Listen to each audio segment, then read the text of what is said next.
says relationship question. Would you like me to wait till you're done? I am. Okay.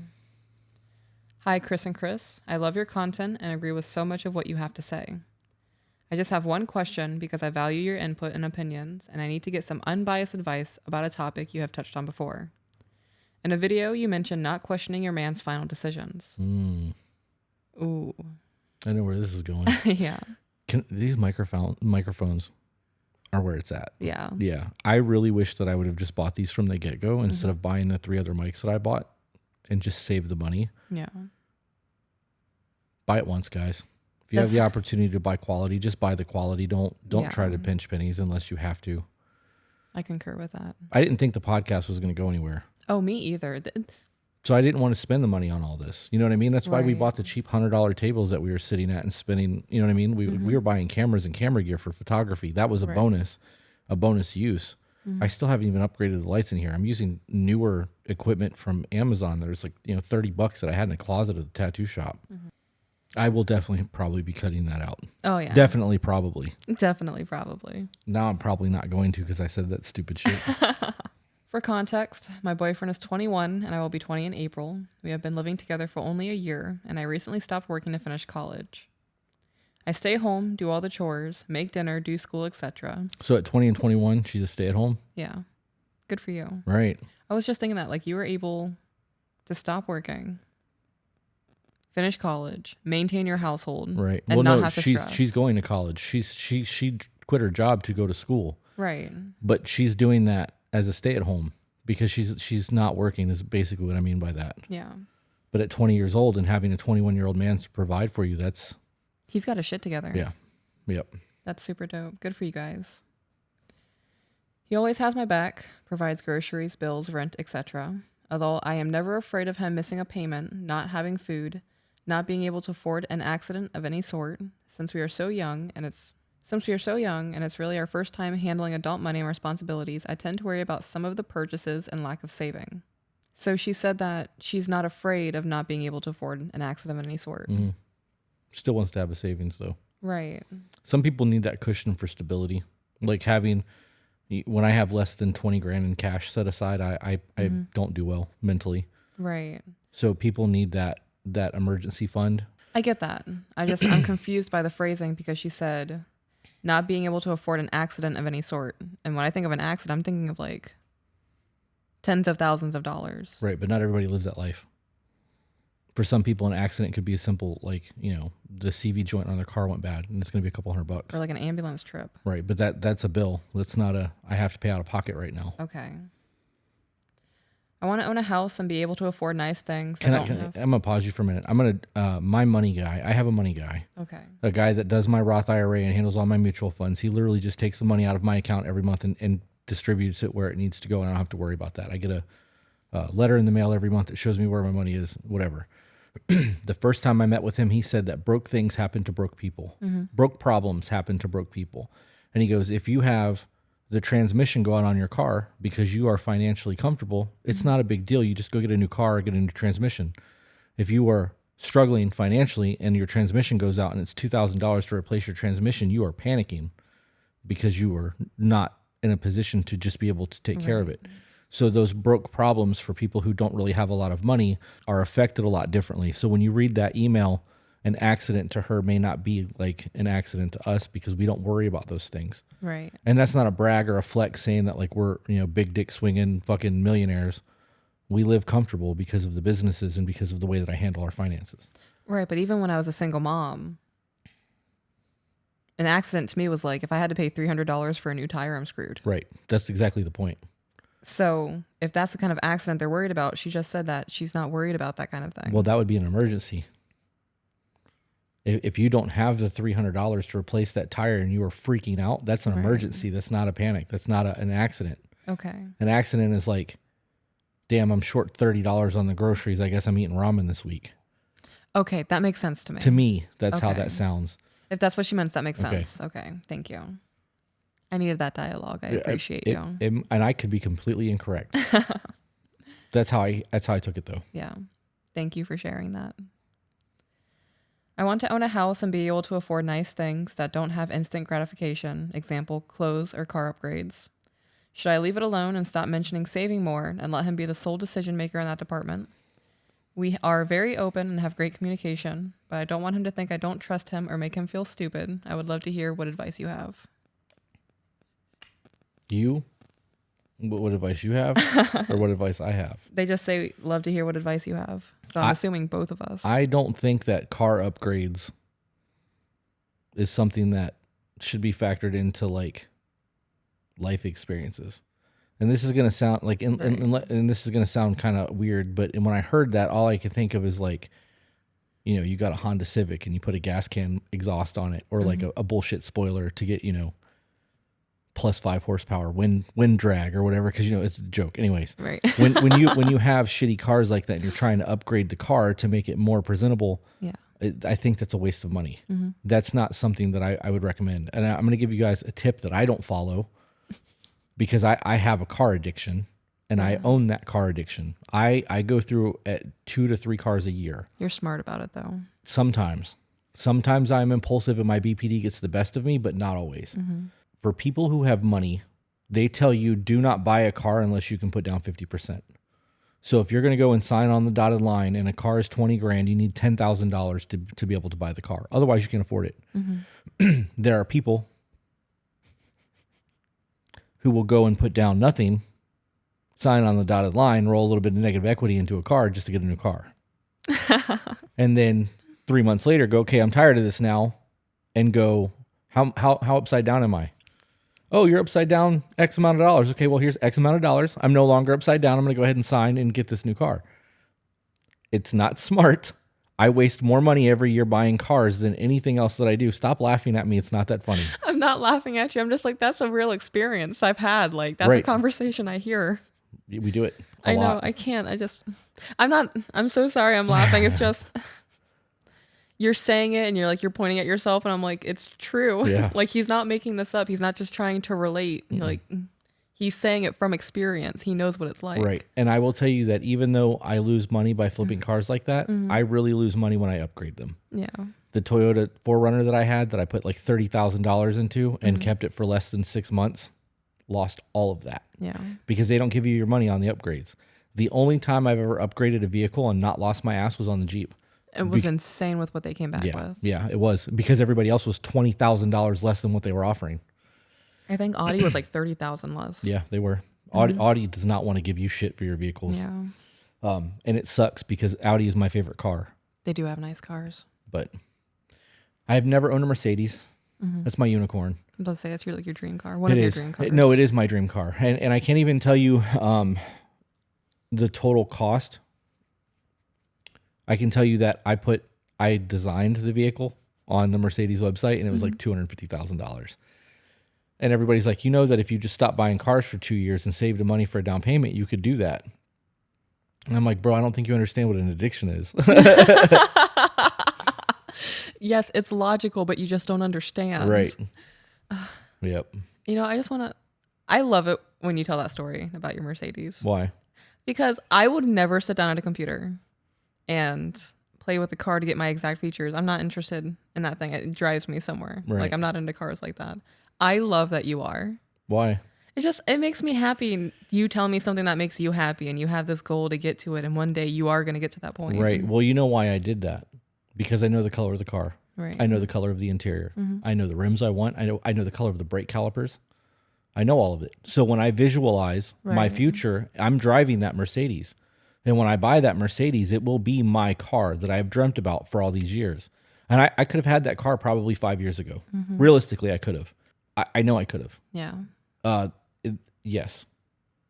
There was 1 year that I bought 2 Audis and a Jag. That year, I could have bought that car if I would have just waited. Yeah. But I was impatient. I wanted what I wanted when I wanted it. And I always tell myself I'll get that Mercedes down the road. Because there's other things that I want to do that cost substantial money. And I don't want to take on, that's a house payment. Right. I don't want to take on that kind of debt until I'm there. And when I buy that Mercedes, I'm going to walk in there with like 80 to 100,000 in cash and be like, I'm getting emotional. Why? This is a dream for you. And I'm excited. It'll happen one day. It's I just can't a matter wait. of when. And I'm going to be there for it. Anyways, I'm gonna see you achieve a dream. And you know we're what? both gonna cry in a car. And You be know what happy. may happen. What? And I'm going to put this out there. So, in the event that this thing takes off, my plan is to give AJ 20% I love that. of everything. So in the event that we have a $100,000 month, if it ever comes to that, or somebody comes to us and signs, Joe Rogan's us with a contract for Spotify, That'd be crazy. AJ's getting 20%. Doesn't matter what it is, and payroll on top of it, Yeah. because I think he believed more in us than we did. Oh, 100%. Yeah. So he would get hooked up. But when the first big check we got, like if we had $100,000 a month, I would take that $80,000 and I would go put it down on that car, because at that point it would be a reward. Yeah. You know what I mean? Like, we did this shit, and when we go anywhere, I'm driving anyways. So the only time you're ever in your vehicle is if you're taking the kids somewhere. Right. But could you imagine that flex getting out and valeting a $250,000 Mercedes? No, I've never even thought about that, and now I'm like, oh my god, like this, Get out this of could that, be my life. Getting out of that car wearing basketball shorts, flip flops, and a wife beater, looking like pure white trash. Like, what's up, bitches? You know what? I'm really gonna do myself up too. That way they can look at you and be like, oh my god, he got her and that car. And the car. Yeah. People are gonna be like, she's only with him for the money. Sure. That's funny. Or I could go white trash too. I can tease up my hair. Yeah, make it. Let's do it. Ooh. Let's Joe Dirt that shit. So I can Joe do my Dierte. makeup. I can do my makeup in like a super runny way, like. Yeah, black out a tooth. Oh my gosh, eyeliner, right? Like waterproof. All right, let's get back to this email. We really do. We really did. We're 40 minutes in. Wow. And we've done absolutely nothing other than talk shit. And nothing productive. I needed this though. I'm having fun with you. Yeah. Yeah. Yeah, it's been a rough couple days. Are you enjoying yourself? Okay. That was the email. That was the whole email? Yeah. So her asking us is how can she approach him about a savings because of his instant gratification. So you need to have a conversation about goals. You guys are 20 and 21. It doesn't say they're not married, right? They're just boyfriend, girlfriend. Question about your input. Need somebody. Boyfriend. Okay. So you need to figure out the other things first. Are you guys gonna get married? Yeah. Are you gonna have kids? How many kids are you gonna have? Because then you can have a conversation about the house, cars, that kind of shit. 10-year plan. You should do a 1, a 3, a 5, and a 10. And you should be working on that 1 year plan. And every small victory you have during that 1 year, you need to celebrate those victories. Because if you don't celebrate those small victories getting to that big goal is going to seem further and further away because you're not taking a moment to breathe in the wins that you get along the way. Right. So celebrate your victories, have the conversation, and then tell him, like, if you guys are going to if you plan on having a family and you guys agree on 2 kids, you need at least a 4-bedroom house. You don't. You could 3 is sufficient. I would want a minimum of 4 bedrooms if I had 2 kids and 2 adults, because I want an office or a game room, a man cave, whatever you want to call it, an arts and craft room, a play room for the kids, whatever. Right. And then obviously at some point those kids are going to want their own bedrooms. You're not going to want to keep them in the same room. So then you would want to start planning for a 4-bedroom house. Start looking at the housing market where you live, get an idea of what it's going to cost you to have that, and then try to figure out how much you think the housing market is going to go up or down over the next 10 years, and then start a savings account and start putting 10% of everything that you make into the savings account, which you should be doing anyways. There's a book called The Richest Man in Babylon, and it talks about financial savings, and you could read Rich Dad, Poor Dad. All of those are great books when it comes to finances, but The Richest Man in Babylon, the takeaway from that book, because it's very thin, is to put away 10% of everything you make. So for every $100 you make, you put $10 away. It's not hard. Every 1,000 you put away 100. It's not a big deal. Yeah. It's not going to break the bank to do that. But if you do that, you will be able to retire. Now, when you get to the point where you've got a bunch of savings, you want to diversify from just cash, get into gold, silver, stocks if you're comfortable with the stock market, which is a fucking mess right now. When you get to a point where you get somebody like I have that can actually invest your money for you so that you don't have to worry about it. They just handle all of that shit and you get your statement every month. But that's what I would recommend. Yeah. I would also recommend looking into a Roth IRA at 20 years old. If you started your Roth now and paid into it until the time you retired, you'd be a multimillionaire. And you can do up to $6,000 a year. So in the event that you pay taxes and you get a tax return because you have kids, if you guys get to the point where you have kids and you get an earned income credit and you guys both get back $5,000 to $10,000, you can split that money up and put that money directly into your Roth IRA for the year. And every time that Roth IRA makes you money, it goes back into the Roth IRA, and it's non-taxable when you take your money out. A 401k is going to get taxed. So if you have $2.3 million by the time you retire in your Roth IRA, you get all of that money because the money that went in got taxed. It doesn't get taxed coming out. So unless the government changes that, which they've been talking about trying to do. But You're so intelligent. I'm not. You are. I'm really not. I just have life experience. I didn't know any of this shit until like 3 years ago. If I would have started earlier, if I would have had my mentor tell me, guys, look at me. It takes a lot for somebody to get in my face and tell me I'm a dumbass. And it takes a lot more for me not to respond or react inappropriately to that. So when I'm telling you that my mentor like laid into me and basically called me a fucking idiot for not having a trust, an S Corp, and a Roth IRA setup, I had it all the next day. And if I didn't have it set up by the next day, I had appointments with lawyers to have it set up. Right. So if I would have known that when I was in my 30s, when I first started getting into business, I would be so much further along right now. My Roth would be there. You know what I mean? Obviously, it's I can't touch it until I turn 59 and a half in the state of Florida. So at 60, when I pull my Roth, if I've paid my house off and I've paid my cars off and I have no debt, and I pull out $2 million, it's mine. I can stick it in the bank in a good bank account and just live off the interest rates that come through, or I can reinvest it and live off the dividends that come through. I don't have to worry about shit anymore. Your Roth is going to come out a decade after mine does. So even if we blew through my Roth, we get another one. We get another one, right? So but a lot of people don't know about that, right? And for those of you who have a little bit of disposable income that want to invest in that, if you email us, I can send you my money guy's information. He actually can work digitally over the internet. You don't actually have to even come to Florida to set up with him. That's and dope. It's all done with a voided check. I've already sent it to 2 or 3 people. So, hell yeah. And I got permission from him to do it. So I'm just not going to put him on the internet like that. That's fantastic. That whole little system. I'm working on a couple of things. Yeah. I'm working on, I'm working on with Summit Rejuvenation to get a coupon code for us so that when we refer people, they can get a code. And though Scott is my friend, if he doesn't get his shit together soon, I'm talking like within the next 30 days with his website, I'm going to reach out to Titan Medical in Tampa. Okay. Because I have rapport with them as well. Because it's not a matter of me being loyal to one company or another. I know both of those companies have their shit together, but I also know the owners of Titan. So if in the event that I reach out to them, they're going to see our following, and they have that in place already. Right. So I'm trying to help Scott grow his business because he's a new hormone replacement clinic.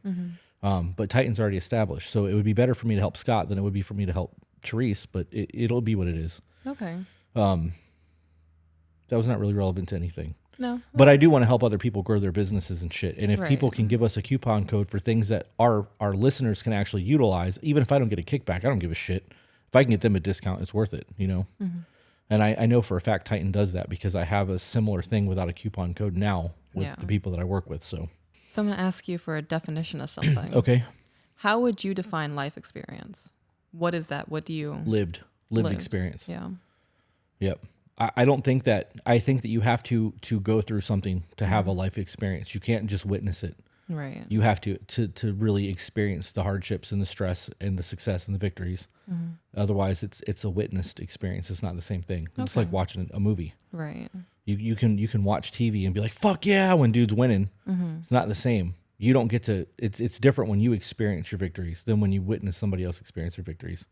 Now I understand why people don't like just pearly things. Why? Because we talk from experience and she's talking from knowledge. Well, yeah, all of her conversations are statistic based. That's how she approaches those approaches. Well, I noticed like a couple of her arguments, she is... I mean this in like the greatest way. She is kind of bitchy. I enjoy it. Yeah, I do too. Like people get offended. She does it to get reactions. It works. Her personality is fun. I enjoy her. Right. Well, that whole thing is a gimmick. It's no different than Andrew Tate with the way he used to act. Like he looked like a WWF wrestler back in the day. The way that he would do his little videos and shit. Yeah, right. And he made his name, and now his videos are a lot more serious. But it's no different. You get a gimmick, and then you make it extra, and you ride that wave as long as you can, and then you change it. Right. It's like the kid that the YouTube kid that's a boxer now. I can't tell you his name. He's completely irrelevant to me. But Logan Paul. Is it Logan or is it Jake? I don't remember. It's Jake one of the Paul? Pauls. I don't It's know. one of them, I yeah. know that Mike Tyson said that he could train for 30 days and beat his ass. Ooh, And I get believe 'em. that because I'm an 80s baby. I remember Mike Tyson knocking people out in seconds. Mm-hmm. And like, that's an angry man. And he's a very calm weed smoker now. He's Yeah. not an angry person like he was anymore. But if he had to get into a nasty place, I wouldn't want to be that guy that had to take the brunt of that. No, thank you. I do know that kid is actually like training full time as a boxer. Like he's putting the work in, but he's a gimmick. He's fighting has-beens and people who have names just to like get status. He's not fighting anybody that's serious because he knows he's not there yet. Right. He's climbing the ladder. He's playing the game though. And like he's making tons of money doing it. And I don't hate that. Mm-hmm. I don't like the arrogance and I don't like the way he like I saw a clip and I hate to even bring this up because clips are always taken out of context. We do it all the time to ourselves just to get reactions. And that's intentional, you guys. When you see those clips and you get triggered, that's by design. We did that shit on purpose. You leave those comments about how we're negating things or what we say doesn't make sense. Right. We are looking for those comments. We are looking for that reaction. So when you see those things, like I saw a clip where somebody cut his logo out of a video or refused to put it on the video, something to do with that. And like he threw water all over the place and like flipped a table and like he threw a tantrum. He threw a fucking tantrum. Yeah. And I was like, dude, bro, you're a millionaire. Like you're a millionaire YouTuber who's trying to create a boxing career and you're acting like a 12-year-old kid who didn't get his way. Right. Do you know what a rule is? A rule? A rule. Ooh. Okay, so I'm thinking really hard on this definition. I was going to say it's a boundary. But really, is it though? It's a standard. A standard. It's a standard. So like if you look at a ruler, Right. it's 12 inches. You know that whenever you use that ruler, that is a standard 12 inches. It goes all across rulers. They may be off a little bit, but that's the standard. Okay. So when you look at a rule, it's a standard. All right. So if you know the standards and you know what the expectations are and you know the ways around those standards or you know the way to bend those standards to manipulate them to work what's best for you, you're still adhering to the standards. You've just figured out a way to play the game. You know how to hold the ruler now. Oh my goodness. Yeah. I actually got that from a preacher. He was preaching about the way that men rule their household. And actually, I'm not going to get into that. I saved the video because I actually want to talk about that and play the clip for people because there is life advice in that is not just religious and it's relationship advice. So I saved the video. We'll save that for another time. Okay. This video, we can't even call this an episode. We are an hour in of shit talking. Sideshow. It is the sideshow. Yeah. This is an episode of Sideshow. We're just talking. Yeah. Speaking of the sideshow. You really just blew my mind just now. Why? That was one of the most insane thing I ever heard. It's correct. It's a standard. And if we are still adhering to that standard, wow. Yeah. You're just moving the ruler, but the ruler's still the ruler. Yeah. Oh my God. That pastor said that entire conversation was because men want to rule their home. Mm-hmm. You don't rule. You set a standard. You don't rule in that you get to dominate people. You rule in that you set the standard as the man of the house. Yep. And you can't expect the people in the home to adhere to your standards if you don't follow your standards. Mm-hmm. I watched that video probably 15 times, back to back to back to back to back. And then I followed and went down a rabbit hole. I say all the time that the people that need to hear our message will hear our message. I don't follow the typical church things. Right. Because I can't relate to those guys. Me either. I want to see the tattooed preachers. I want to see the ones that I can look at and be like, you've been to prison. Oh yeah. I know you've been to prison, bro. I can see it. Mm-hmm. I can tell by the way you carry yourself and the way that you read the room that you were locked up. May not have been a long time, but you were definitely locked up. Those are the people I want to relate to. I want to talk to Jesus' apostles. Mm-hmm. I want to talk to the sinners. I don't want to talk to the ones who've had the perfect life and everything's been handed to them. Yeah. And they're just preaching to preach. That's not what I want. I want the people with the life experiences. I want the people who have overdosed and found God. I want to talk to those people. Those are the conversations I want to have. So all of my preachers on TikTok and YouTube that I follow, because that's where I get my word from, are all messed up people. Oh, yeah. I like that one guy on TikTok. I can't remember his name. You showed me him. Tim Ross. No, the dude who had his shirt cut off of him. Oh, he's on TikTok. That's yes. Blaze Spits Fire, I think. Yeah, I went down his whole rabbit hole. Yep. That's absolutely insane. His whole story, his message. Yep. But when you look at him, if you Yeah. didn't hear him speak, you would think he's one of us. Yeah. You would just see him and be like, "Oh, what's up, man?" And then the moment he opens his mouth, you're like, "Okay, I see you, bro. Right. Like, I know you got some fire in you." Like, Yeah. yeah. He agreed to be on the podcast. We're just not there Shut yet. up. Yeah. No, he did not. He did. Yeah. He said when we blow up, and that we were at like 2,000 when I sent that message. And Okay, so what's the definition of blow up? I don't know, but we hit 10,000 in 2 weeks. We went from 2,000 to 10,000 in 2 weeks. Oh my gosh, I'm having palpitations. So we hit 10,000 this morning. I think we're closer to like 10,500 now since this morning. But our following's growing. That's absolutely insane. It is growing. Yep. And we picked the winner this morning too. We did, I'm hoping that she likes the prints and actually wants to do something with that. I really do want to get to the point where we start interviewing people. Me too. And not just, I don't want to interview famous people. I want to interview people with a crazy story. Oh yeah. You know, who have an experience to share that Right. they gained value from, that even though it was negative. yeah. And I want to actually sit down with people who's smarter than I am too, because every time I sit down and talk to Ian, I hear shit that I would never thought about. Yeah. I wouldn't say it's smarter than you. It's just a different perspective. No, he has an education that I don't have. Okay. So he's a lot more articulate, and when because I speak in metaphors, Right. that's just who I am. Ooh, you're like the Riddler. No, I'm not that smart. I'm not. I make shit up to try to get my point across because I don't know the right vernacular to say what I'm trying to say, so I have to speak in metaphors. I do that. Yeah. Oh my gosh. I'm over here thinking I'm smart as fuck. If you think that's a weakness, oh wow. I think my lack of education is absolutely a weakness. And I could go back to school and get my good enough diploma, but what's that going Right. to serve me? I'm making stupid money doing what I'm Right. doing, and now the podcast is starting to generate revenue. I don't need to go back to school. There's nothing that a diploma is going to serve me. Right. I could sign up to merriam-webster.com and have those words sent to my inbox every morning, and I can try to implement that as a vocabulary. But because a lot of those words are not used in day-to-day conversation, I'm never going to retain that. Yeah. So people who went to college or people who have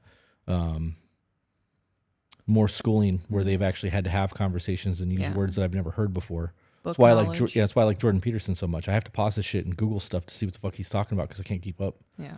But I think that it's making me better because of it. Yeah. Yeah. I do that with him too. Jordan B. Peterson. Let's get into another email Okay. because at this point I really feel like I just wasted a whole lot of time. Why? Because we haven't really done anything other than run our mouths. I don't feel like we've really helped anyone. And that's the whole point of this, is to help people. I know people enjoy hearing us talk. This is real Right. for us. You know what I mean? And they want to see this. They like seeing the non robotic side of us where we're giving information. They do want to experience this. I feel like it's a waste. Hey guys, if you enjoyed that, found it entertaining, funny, or even learned something you didn't know before, share it. And if you're not subscribed, why aren't you? And for those of you who want to support us, get access to exclusive content and live streams, we do have a Patreon. All the links are in the description.